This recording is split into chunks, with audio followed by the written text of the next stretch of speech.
हा झालंय चालू म्हणजे लई नाही 30 बॉस माझं कंपल्सरी चालू का पण रत नाही माझं रत नाही 100 म्हणजे 10 दिवस 500 मिनिटं 500 मिनिटं खालपणी 200 मिनिटं सर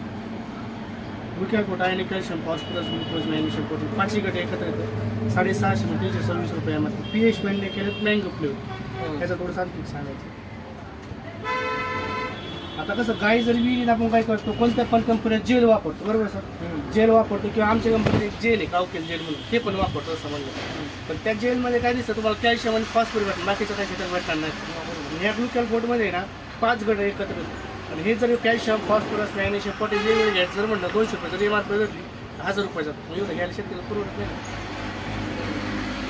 ही केस आहे सर पोटॅशियमची कमतरतेची केस आहे म्हणजे माणसा ज्यावेळेस पण कॅल्शियम लावून जर उठत जर नसेल काय त्यावेळेस डाऊनमध्ये गेल्यानंतर काय होतं जनावर मानसी आकार आणि एस आकार करून बसतो. मग त्या जनावरच्या बॉडीमध्ये काय होतं पोटॅशियम डाऊन झालेलं असतं. मग अशा केसमध्ये आपलं ग्लुकॅल पावडर वापरायचं एक सकाळ संध्याकाळ 2 दिवस कंटिन्यू चालू ठेवायचं 12 तासाचं पीठ कट करायचं नॅन्ड्रोफाय मारायचं तुम्हाला 2 दिवसाचा रिझल्ट तुमच्या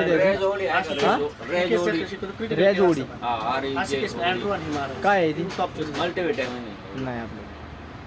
अडकलेले जनावर आता एखादं जनावर जर वासरू अडकलं आपण काय करतो वासरू उडून काढतो जनावरची बरोबर वासरू उडून काढल्यानंतर काय होतं जनावरच्या शरीराची काही एनर्जी असते त्या एनर्जी डाऊन होते आणि एनर्जी डाऊन